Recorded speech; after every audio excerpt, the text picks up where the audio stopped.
Welcome to Armchair Pundits. Today, we will be talking about the World Cup as it is only 3 weeks away. We're going to get down to Group A, see who the strongest teams are, who the weakest teams are, who we think is going to win it, who we think is going to go home with no points. We've got Group B as well that we'll discuss. Both, to be fair, strong groups, and both groups that I wouldn't really want to be in. We've got Brazil, Croatia, Mexico, Cameroon, all in Group A. We've got Spain, the Netherlands, Chile, Australia, not happening for you, all in Group B. Leon, this week we have. Yao, this week we have. Yeah, I'm glad to be back for another week, most definitely. Yeah, no, as usual, pleasure to be here with you guys. So, you two. Group A. Most people say Brazil are far and away the favourites. Obviously, they're a home team. But, so we'll skip them to start off with. Croatia, Mexico, Cameroon. Are they all even, would you say? Or will you have a favourite out of those three teams that are going to clearly finish second? No. For me, Croatia, I would say, on current form and how the teams have been over the last couple of seasons or years, Croatia would definitely be the second favourites, in my opinion. But this is a World Cup, and we've often seen Croatia get to this stage and flat to deceive in the past. So, I'll definitely put them as second favourites for that group. But you can never count out Mexico, and Cameroon will always prove a little bit sticky for someone of those teams. Not for Brazil though. I'll be honest with you, I think Cameroon are going to finish bottom of that group as they are bottom. But they got Getz, aka Eto'o. I don't care if The Getz is granddad. there. I don't care if Getz is Uncle. there. And I don't care that he's calling Jose Mourinho a puppet, okay? Simple fact of the matter is Cameroon's defence is a shambles. Okay, let me repeat that again. Cameroon's defence is a shambles. Okay, shocking. I don't even want to see their lineup. It's just absolutely abysmal. I reckon it's For between. those that don't know who's in their lineup, Bring it up, please. they're taking Nicolas Nkulu, highly rated centre back across Europe, who a lot of teams are after. When he comes. They've got Adrien Chedu, highly rated as well. In fact, when Eden Hazard did his team of the season, no team of the season, his all-time team that he's played with, he had Chedu down with John Terry as the two centre backs. So that's two centre backs. You got. But he's back with two teams. You got Eto'o. I see Eto'o. He's shocking. For your Tottenham left back. Shocking. I don't think he's shocking. Yeah, I think he's a decent left back. He's better than Danny Rose, And but then still shocking. You got Neom, who plays for Granada, who's had a quite decent season, quite decent 2 seasons. Yeah. So their first choice back four Not trusting it. isn't that poor. Not trusting it. Not in that group. Maybe in a group with Iran, Australia, and I'll probably throw in South Korea, just to spice it up a little bit. Maybe Okay. in that group he'll be a solid defense, but in the group Wasn't that they're in, Eto'o moaning in the qualifiers that the players He retired. aren't passing to him, so that's why he's not scoring. Because no one wants him to score anymore. Well, he So- he retired it. That the president of the country had to get him out of retirement, from what I'm led to believe. So a team with Eto'o is always stronger, and the fact that he's come back in, I think he's settled the differences with Alex Song, because I think that's one of the main differences. yeah, they had their own personal. They had their problem, but they do have I don't know, they've got a strong-ish, okay, not strong, they have a competitive 11. If you know your football, you look at Eto'o, who was at Ajax, Yeah. who's gone to Turkey. You've got Joe Matip, who does quite well when he plays for Schalke, when he comes on, that is. You've got Jean Macoun, still surprisingly only 31. He's been around for ages. He's been around for a while. He's been lying. He's at Rennes now. Then obviously you've got Eto'o. MBR. You've got Eto'o. Also, MBR. There you go. Europa League winner. And Vincent Abubakar, very highly rated youngster. I like the look of him. So they've got some guys. Idrisu is a bit old now, to be fair, but they're not gonna win the group. You never know. All it takes is a good defensive display, nick a goal here and there. When you got Eto'o, you can always score. I think that second place is between Croatia and Mexico, and I think Mexico might, as they tend to do in most international tournaments let me down. So I reckon it will probably be Brazil with 9 points or 7 points. Probably somebody they might draw with, probably Mexico, and Croatia to go through with 6.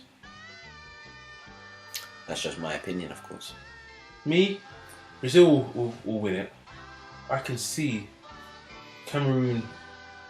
I don't know. I can see them getting something. I think what favours them is the climate. The climate favours all the African teams and the South American teams, and even some of the Asian teams. Obviously, they don't expect them to win it, but I've heard the climate favours those kind of teams. I've heard it's quite warm in Croatia right now, so I don't think the climate's really going to hurt them. I'm just saying. They don't play football in that climate, though. Most people they go on holiday. I'll be on holiday with them. So Croatia squad, we're looking at.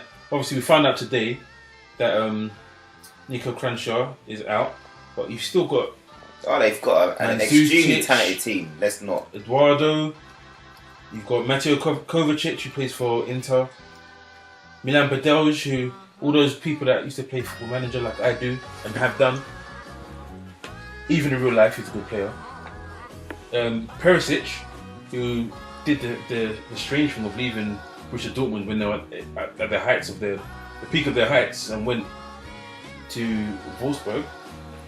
Good attackers. It's just their defence I worry about. They got Lovren. He's been an absolute stalwart for Southampton. He's my guy. He's a rock. They still got Cerna, who's been around forever.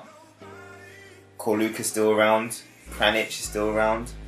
So they've got experience at the back. I just think it's whether they click. Sometimes they just don't click in tournaments. Rakitic has had a really good season. We all know about Modric already, so they've got a really, really good balanced team. It's just whether they all click at the same time. And Slaven Bilic has done really well with that side, so it'd be interesting to see how they. That group is a very good group, I think.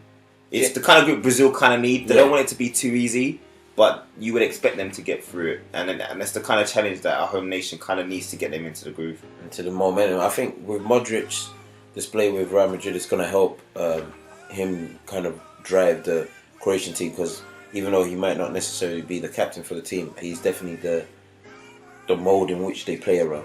Well, yeah, he is their playmaker. So, but I think luckily they've got two, because Rakitic and Modric can intertwine and just run that team, and you've got runners in Perisic, you've got goal machine in Mandzukic, top goal scorer or second top goal scorer in the end in Germany. So Eduardo can always get a goal. A young up and coming youngster, Ante Rebic, who's played really well. But looking forward and looking on to Group B, would you want to finish first or second in Group B? I'll name Group B for you and the teams that are in there. And you've got Spain, Netherlands, Chile, Australia. Spain, Netherlands, Chile. You could, the way Spain play at the moment, you can't guarantee Spain are going to win that group. I know people look at it and say, Spain have got it. No, I don't think so, because Chile have proved when they played Brazil, they played England, they even played Spain, that they can play. They will cause problems. They can perform to anyone. Like I said, I think when we were talking earlier in one of the previous podcasts, I said that Chile is a dark horse in the World Cup, and I reckon, I still believe Chile will get out of that group. I honestly do. I see Chile getting out of the group, which means somebody is not making it through to the next round. I'm not going to say who I think would drop out, because I can't really see Spain dropping out, but I wouldn't be shocked if they did. Well, the problem that we've got at the moment is the Netherlands, Strootman, out for the season. And Louis van Gaal based his team around Strootman. That's true. He was the driving force. He's since switched his normal formation to a 3-5-2. He got rid of Schneider, and he's now decided, okay, you know what? Not forget, but the youngsters that he was going to force through, he can't do it as much no more. Had a friendly recently, I'm not sure what the final score was, but he used Wijnaldum in the number 10 slot, which you would assume would be Schneider's, and then he went for two up front. He played Robin up front with Van Persie. Van Persie scored a banger that game. Yeah. In honesty, he scored a banger that game, but he's now going into the World Cup with a different lineup. Yeah. A 3-5-2. is he? Do you think he's really going to risk it? I don't necessarily mean. He might have just been testing the waters. Yeah, just to throw, maybe even throw a few teams off, but just to see whether they could adapt. Because one of the things about the World Cup is that there's always one game where you get to a sticky point where you need to change something, and a lot of teams have been found out because they haven't been able to switch to something else. Maybe Van Gaal's known for doing this. He does tend to try and find another formation that he can use if things aren't going the way you want them to. We all know that Netherlands are a traditional 4-3-3 team. They've always have been. But, it gives them an added option. And the fact that, Strootman is injured, it does mean that some of the other central midfielders who are not as talented as him do have to step up now. Yeah, I mean, in terms of that group, let's say for argument's sake, it is Spain and Holland and Chile just miss out. Just for argument's sake. If Holland were to finish second and we're saying Brazil were to finish first, that's a Brazil-Holland second round match. And from all the Brazil-Holland matches that I've seen, you just can't predict who's going Brazil to are upset, let's be honest. Of course. They're upset. You did not want. You're happy with your group, you're sitting there rubbing your hands, and you sit there and you think, but wait, whether we win it or come second, we've got to face either the Netherlands or Spain. Or even Chile. And they don't want to play Chile because Chile is actually... Chile is probably the hardest out of them to course, play. Yeah, because they can go toe to toe with their pace. Yeah. Not so much the power, but the pace and frenetic ability they have of the game. When Brazil played Spain in Confederations Cup, honestly, they destroyed them. Yeah.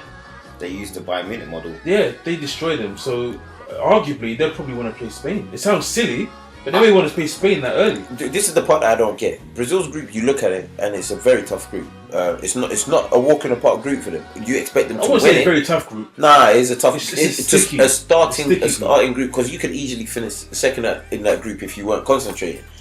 But because of Brazil's quality, you would expect them to finish top. However, the second group is a group of death. Okay, Yeah, one of many. One of many in this Exactly. World Cup. That is for sure. This is pure bona fide murder that they have just put in one group. Spain and Holland should technically come out of that group, but we're in South America, alright? And the South Americans run South America. Chile, I'm telling you now, going off my guys thing, Chile will be a dark horse in this World But Cup. shouldn't Spain be used to the temperature? No. Because all their players play in Spain. And so, But okay.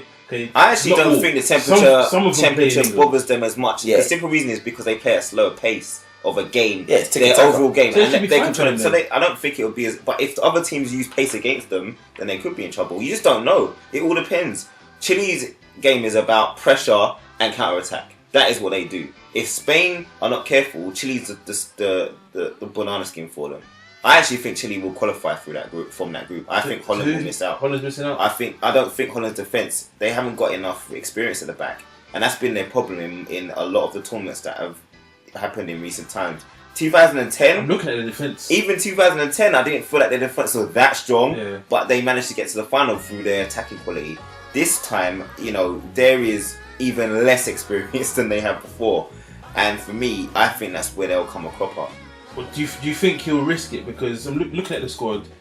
They've got 3 defenders, all from Feyenoord. So you think he might just say, you know what, they know each other. it works. Throw in It does help because- sometimes. Right, you got Ron. They haven't named their 23 yet, but you got Ron Vlaar. You shouldn't be there.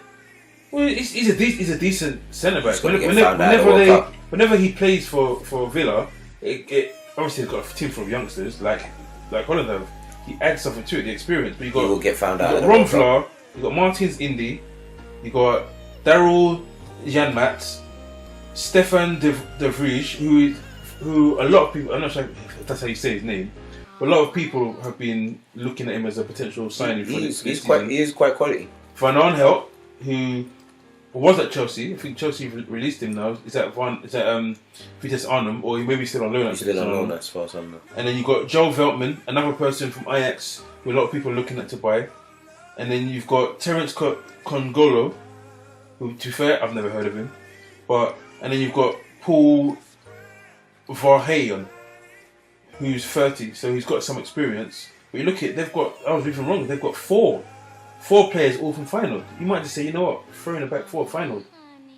Yeah, it could work. I mean, one thing that I've seen work in many tournaments is if you have a group of players that all play for the same team or generally for the same team, they tend to click very well and get the job done even at international level. I mean, Spain's mold is basically Real Madrid, Barcelona, and a few players from, say, Seville, Valencia, and that's it, really. Yeah, that's it, Seville and Valencia. So Spain really picked from, like, I would say 4 teams, but the majority of the actual starting lineup will be from 2 teams. I think the thing with the Spain thing is, it's probably because most of them have either come from Barcelona's academy or Real Madrid's academy, Exactly. and they just branched out, so they still know each other. Whereas to kind of go off course in terms of England, that's not the case. You know, it's a different academy, different team, different style, and you're all trying to bring it into one. In terms of Holland, I think it could work if they play with a back 4 or a back 3 of free final players, because they've all played the whole season together. They know what to do.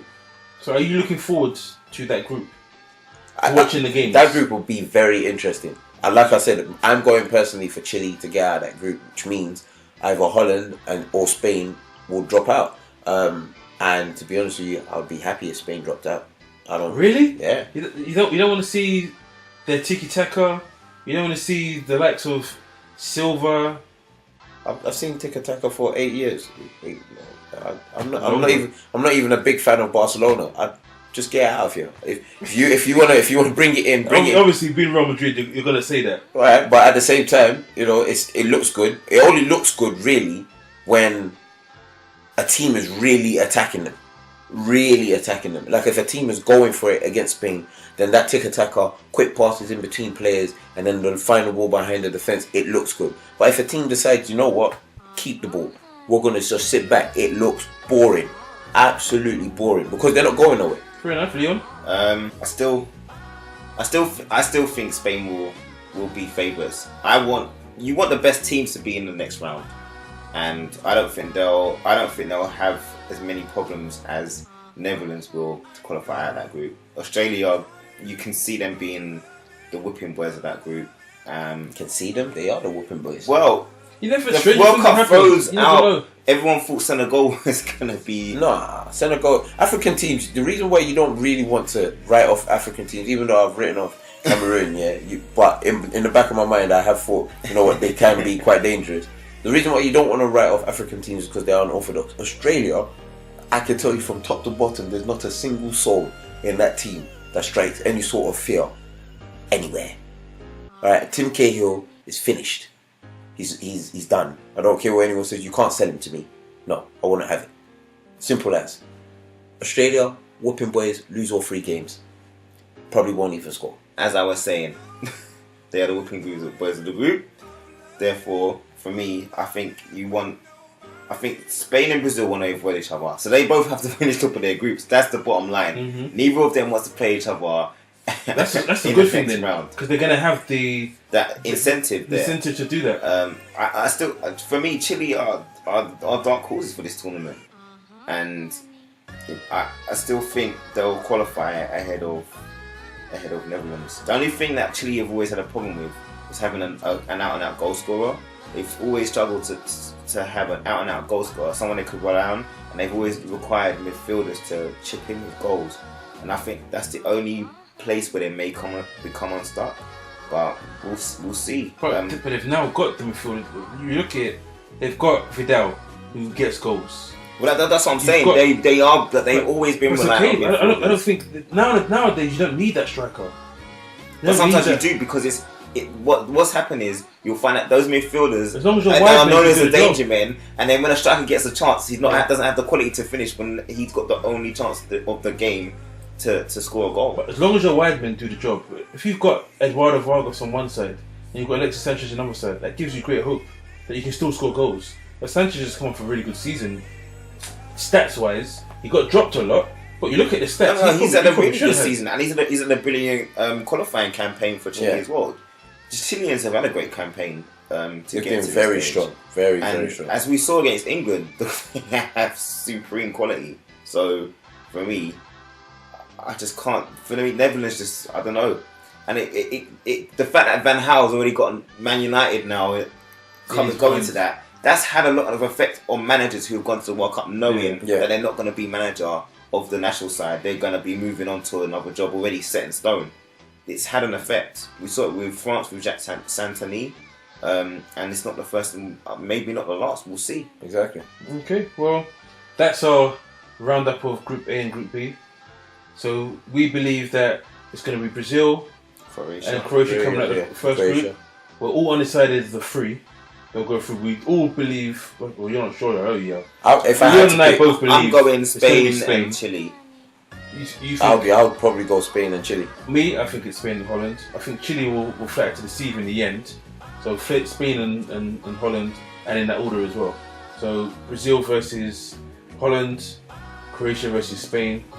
We'll see where it's going. Sounds like an evil second round. Definitely. Well, we'd like to thank you for listening once again. Feel free to, on our WhatsApp groups, on our Facebook, on YouTube, just say who you think is going to go through, what you think of the squads, what you think of the potential matchups, whether you think Spain's good enough to even retain it this World Cup, because they hold almost every other cup. I think I was looking at, they hold the under 21s, they hold the under 19s, they hold the European Cup and the World Cup. Spain are dominated Champions League, they hold the European Cup as well, so they hold all the titles. So you can't really go wrong with Spain. So feel free to give us your views and hope to hear from you soon. See you later. Bye. Bye.